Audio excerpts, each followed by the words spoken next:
그리스도의 말씀입니다.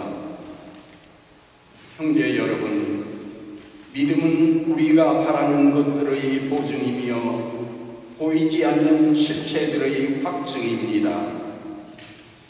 사실 옛사람들은 믿음으로 인정을 받았습니다. 믿음으로써 아브라함은 장차 상속재산으로 받을 곳을 향하여 떠나라는 부르심을 받고 그대로 순종하였습니다. 그는 어디로 가는지도 모르고 떠난 것입니다. 믿음으로써 그는 같은 약속의 공동 상속자인 이삭과 야곱과 함께 천막을 치고 머무르면서 약속받은 땅인데도 남의 땅인 것처럼 이방인으로 살았습니다. 하느님께서 설계자이시며 건축가로서 튼튼한 기초를 갖추어 주신 보성을 기다리고 있었기 때문입니다. 믿음으로써 사라는 아이를 가지지 못하는 여인인데다 나이까지 지났는데도 임신할 능력을 얻었습니다. 약속해 주신 분을 성실하신 분으로 여겼기 때문입니다. 그리하여 한 사람에게서, 그것도 죽은 것이나 다름없는 사람에게서 하늘의 별처럼 수가 많고 바닷가의 모래처럼 셀 수 없는 후손이 되어났습니다. 이들은 모두 믿음 속에 죽어갔습니다. 약속된 것을 받지는 못하였지만 멀리서 그것을 보고 반겼습니다. 그리고 자기들은 이 세상에서 이방인이며 나그네일 따름이라고 고백하였습니다. 그들은 이렇게 말함으로써 자기들이 본향을 찾고 있음을 분명히 드러냈습니다. 만일 그들이 떠나온 것을 생각하고 있었다면 돌아갈 기회가 있었을 것입니다. 그러나 실상 그들은 더 나은 곳, 바로 하늘 본향을 갈망하고 있었습니다. 그래서 하느님께서는 그들의 하느님이시라고 불리시는 것을 부끄러워하지 않으시고 그들에게 보성을 마련해 주셨습니다. 믿음으로써 아브라함은 시험을 받을 때 이삭을 바쳤습니다. 약속을 받은 아브라함이 외아들을 바치려고 하였습니다. 그 외아들을 두고 하느님께서는 일찍이 이삭을 통하여 후손들이 너희 이름을 물려받을 것이다 하고 말씀하셨습니다. 아브라함은 하느님께서 죽은 사람까지 일으키실 수 있다고 생각하였습니다. 그리하여 이삭을 하나의 상징으로 돌려받은 것입니다. 주님의 말씀입니다. 하나님 감사합니다. 주님께서 여러분과 함께 마르코가 전한 것은 복음입니다.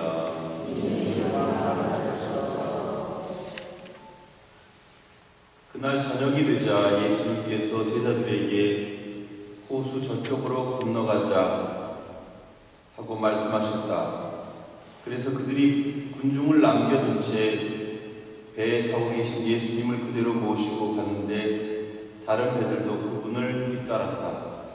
그때 거센 돌풍이 일어 물결이 배 안으로 들이쳐서 우리 배에 거의 가득 차게 되었다.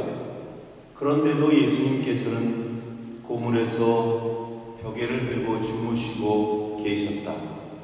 제자들이 예수님을 깨우며 스승님, 저희가 죽게 되었는데도 걱정되지 않으십니까? 하고 말하였다.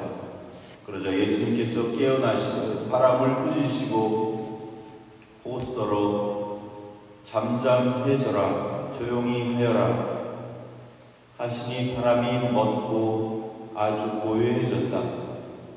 예수님께서는 그들에게 왜 겁을 내느냐? 아직도 믿음이 없느냐? 하고 말씀하셨다. 그들은 큰 두려움에 사로잡혀 말하였다. 도대체 이분이 누구시기에 바람과 호수까지 복종하는가? 주님의 말씀입니다.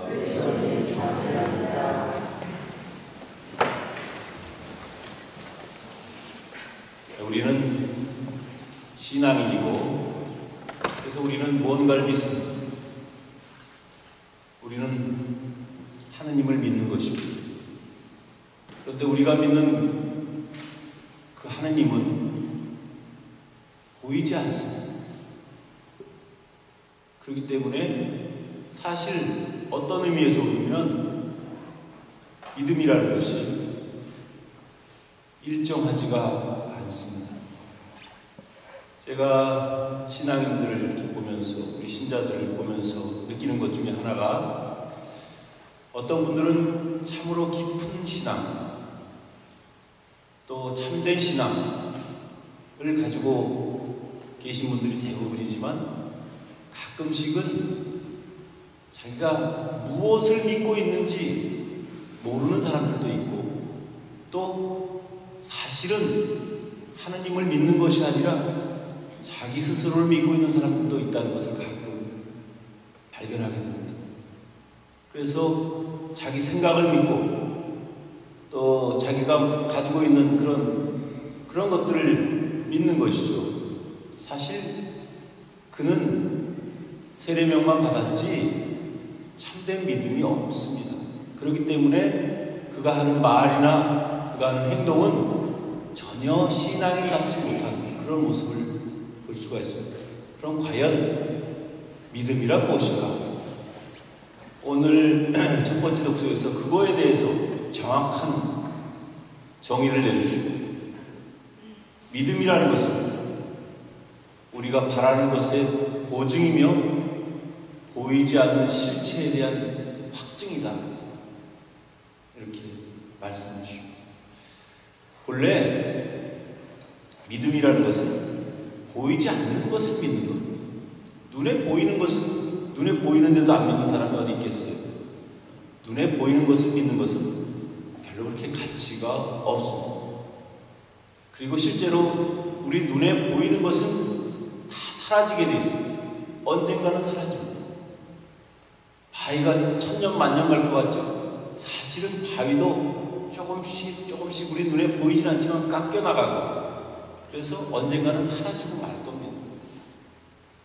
눈에 보인다는 것 그 자체가 사라진다는 것을 전제로 하는 겁니다. 하나님은 왜 눈에 보이시지 않을까요? 하나님은 영원하시기 때문에 눈에 보이지 않는 거예요. 제 말이 너무 어렵나요? 어렵지 않죠? 눈에 보이는 것은 사라진다고. 하나님은 영원하시기 때문에 하나님이 보이신다, 우리 눈에. 믿기는 쉽겠지만, 하나님 보이시는구나. 믿기는 쉽겠지만 사라져갑니다. 영원하지 않습니다. 하나님이 보이시지 않는 이유는 영원하신 분이기 때문에 그렇습니다. 그럼 하나님이 없느냐? 그렇진 않습니다. 믿는 사람들의 그 믿음 속에, 믿음 안에서 우리는 하나님이 존재하고 우리와 함께 계신다는 것을 확실하게 알 수 있습니다. 이것이 믿음입니다. 그래서 대표적으로 오늘 아브라함의 믿음에 대해서 이야기를 하고 있습니다. 아브라함은 믿음의 조상입니다. 또 어떻게 보면 우리 믿음의 모델입니다. 모델. 믿는 사람이 어떻게 살아야 하는가 하는 그 모습을 아브라함이 보여주었습니다.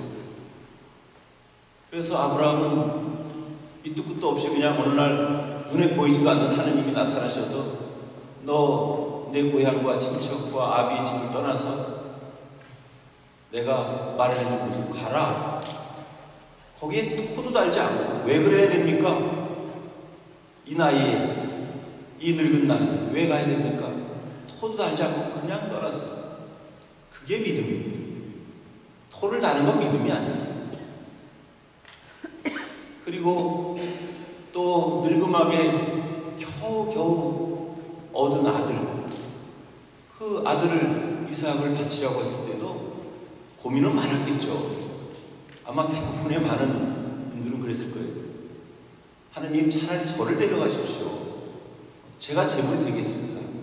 그렇게 이야기하고 싶었을 겁니다. 아마 여러분들도 마찬가지일 거예요. 여러분들 자녀들이 하느님이 야 재물로 바쳐라고. 아닙니다 하느님. 나 이제 살 만큼 살았고 아니 내가 오히려 재물이 되겠습니다. 이렇게 얘기할 겁니다. 그러나 아브라함은 거기에 대해서 토를 하나 달지 않았어요. 그래서 결국은 아브라함의 믿음이 위대한 아브라함의 믿음이 우리의 모험이 된다는 것은 아무런 이유나 변명이나 토를 달지 않고 그냥 그대로 따랐다는 겁니다. 하느님은 바로 이런 우리 믿음을 이런 모습을 원하시는 겁니다. 이유가 많고 변명이 많고 말이 많고 그 자체가 나는 아직 신앙이 되려면 멀었다. 나는 아직 하나님을 믿지 못하고 있다는 그런 확실한 증거입니다. 하나님은 순명을 원하십니다. 하나님은 우리에게 무조건적인 복종을 바라십니다. 그래서 그 하나님께 우리가 순명했을 때, 우리가 복종했을 때 거기에서 진정한 믿음의 효과, 또 믿음의 그런 결과들이 나타나게 되어 있습니다. 사실 우리는 믿는다고 하면서도 잘 믿지 못합니다. 때로는 믿는다고 착각을 하면서도 또 어떤 때에는 그 믿음이 얼마나 부족하고 하잘것없는지를 우리 스스로 깨닫게 되는 때가 많습니다. 믿음은 하느님을 향한 온전한 신뢰입니다. 그 믿음이야말로 절대적인 것입니다. 그래서 오늘 첫 번째 독서에서 믿음은 우리가 바라는 것들의 보증수표라는 거예요. 보증수표. 그리고 우리가 보이지 않는 실체에 대한 확실한 증거다. 확증이다. 이렇게 말씀을 우리에게 들려주십니다.